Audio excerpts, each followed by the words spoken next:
मित्रांनो, जनगणना 2027ला 1 मे 2026 पासून सुरुवात झालेली आहे आणि याची अंतिम तारीख जी आहे ते 15 मे 2026 राहणार आहे. तुम्हाला जर तुमची जनगणना पूर्ण करायची असेल तर माझा व्हिडिओ बघून तुम्ही तुमची जनगणना पुरी करू शकता.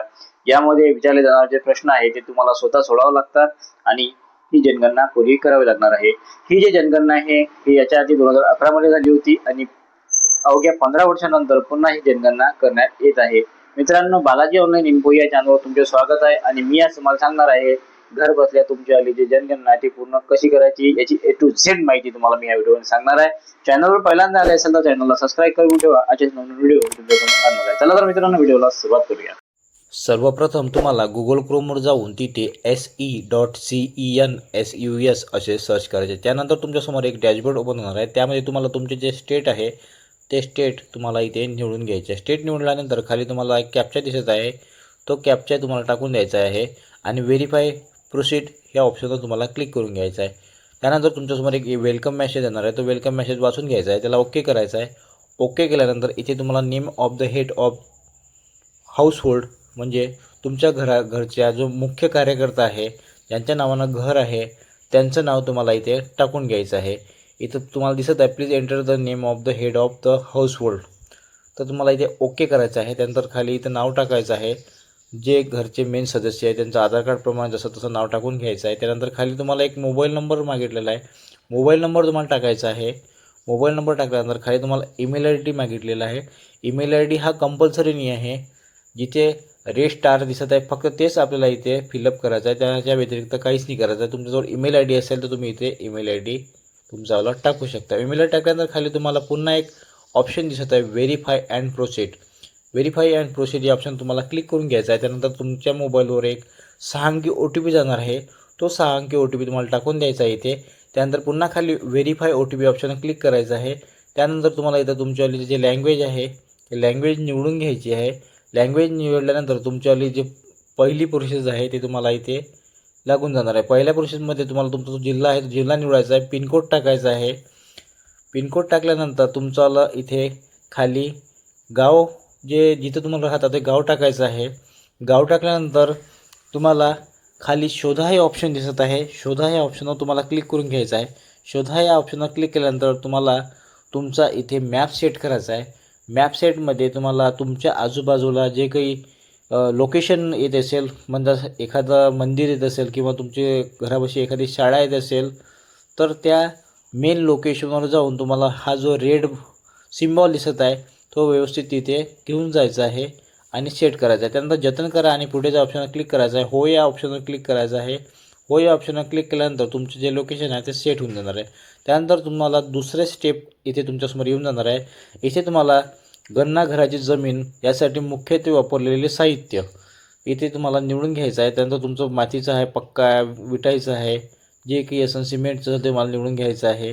त्यानंतर भिंता यासाठी मुख्यत्वे वापरलेले साहित्य, भिंतीसाठी वापरलेलं साहित्य काय आहे, माती आहे, लाकूड आहे, त्यानंतर कॉन्क्रीट आहे, इतर आहे, जे काही असेल तुम्हाला इथे निवडून घ्यायचं आहे.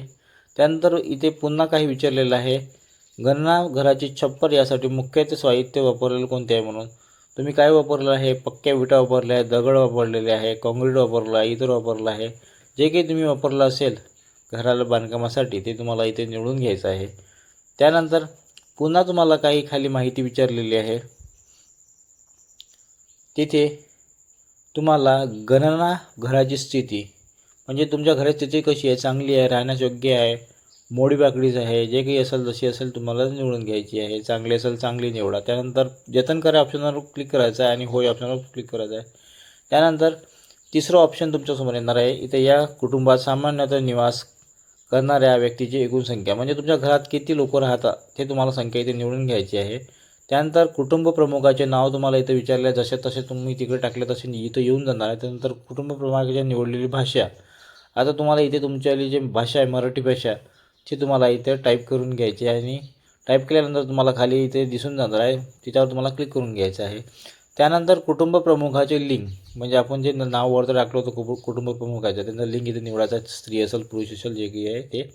त्यानंतर जर अनुसूचित जाती किंवा अनुसूचित जमाती किंवा इतर असेल म्हणजे तुम्ही कोणा कास्टमध्ये येतात ते तुम्हाला इथे निवडायचं आहे. अनुसूचित जाती अनुसूचित जमातीमध्ये येतात, इतरमध्ये येतात. तर तुम्ही OBC मध्ये येत असाल, ओपनमध्ये असाल तर इतर निवडा तुम्ही, नाही तर अनुसूचित असाल तर अनुसूचित निवडायचं आहे. आता या घराच्या मालकी हक्काची स्थिती काय आहे, म्हणजे हे घर स्वतःचे आहे का भाड्याचे आहे की कुठे म्हणजे आणखी कुठे राहता ते तुम्हाला माहिती भरायची आहे.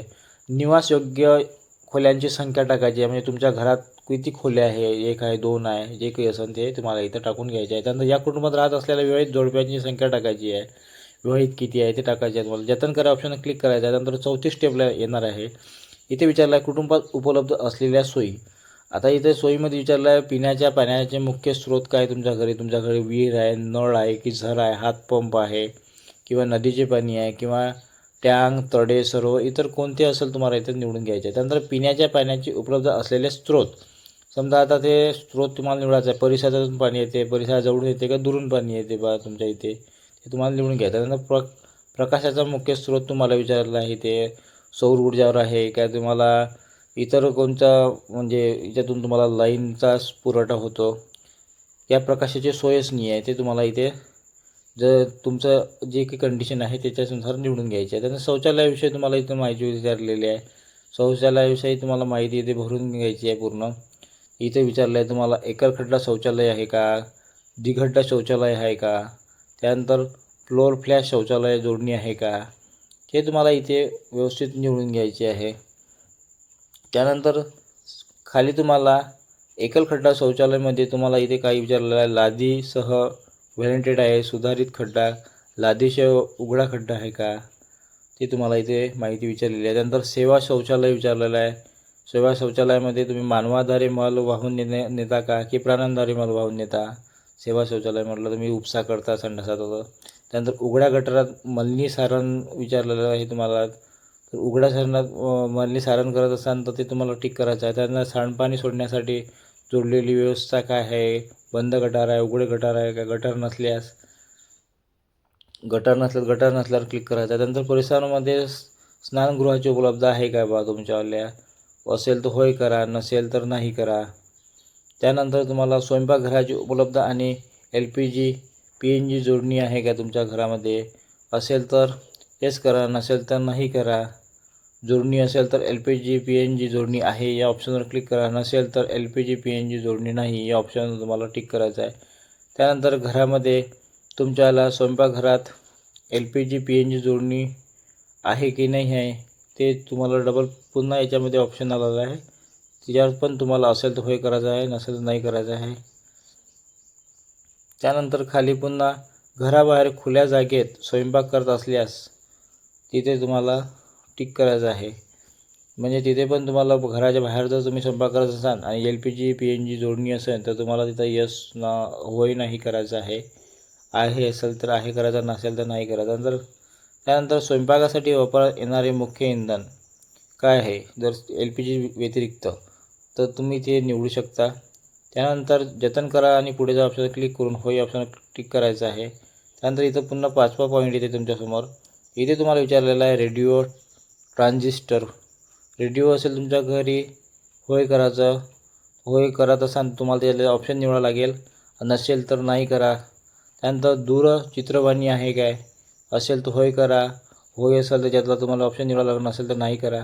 त्यानंतर इंटरनेट उपलब्ध आहे काय, असेल तर होय करा, नसेल तर नाही करा. त्यानंतर लॅपटॉप संगणक आहे का, लॅपटॉप असेल किंवा कम्प्युटर असेल तर होय करा, नसेल तर नाही करा. त्यानंतर दूरध्वनी मोबाईल फोन आहे का, म्हणजे तुमच्याजवळ मोबाईल आहे का, असेल तर होय करा, नसेल तर नाही करा. त्यानंतर सायकल स्कूटर मोटरसायकल आहे का, असेल तर होय करा, नसेल तर नाही करा. त्यानंतर कार जीप व्हॅन तुमच्याकडे असेल तर होय करा, नसेल तर नाही करा. त्यानंतर तुमच्याकडे काही धान्य कोणतं वापरते तुम्ही, गहू ज्वारी जे असेल तर होय करा, नसेल तर नाही करा. पुढे जा ऑप्शनवर क्लिक करा. पुढे जा ऑप्शनवर क्लिक केल्यानंतर तुमचा जो फॉर्म आहे तो फॉर्म तुम्ही भरलेला एकदा व्यवस्थित पूर्ण चेक करून घ्या. त्यानंतर पुष्टी करा आणि सादर करा या ऑप्शनवर क्लिक करा. होय ऑप्शनवर क्लिक करा. होय ऑप्शनवर क्लिक केल्यानंतर इथे तुम्हाला एक SCID येणार. SCID तुम्हाला स्क्रीनशॉट काढून घ्यायचा आहे. स्क्रीनशॉट काढून तुमच्याजवळ सेव्ह करून ठेवून द्यायचा आहे. त्यानंतर 15 मे नंतर तुमच्याकडे BLO येणार आहे. तो BLO तुम्हाला तुमच्या ॲप्लिकेशन चेक करणार आहे, तुम्ही बरोबर भरलं का चुकीचं भरलं, काही चूक असेल तर ते तुम्हाला करेक्शन करून देणार आहे. तर मित्रांनो, अशा प्रकारे तुम्ही घरबसल्या तुमचे जे जनगणना आहे ते पूर्ण करू शकता. मित्रांनो, असेच नवनवीन व्हिडिओ बघण्यासाठी माझ्या चॅनलला सबस्क्राईब करून ठेवा. असेच नवनवीन व्हिडिओ मी तुमच्यासमोर आणणार आहे.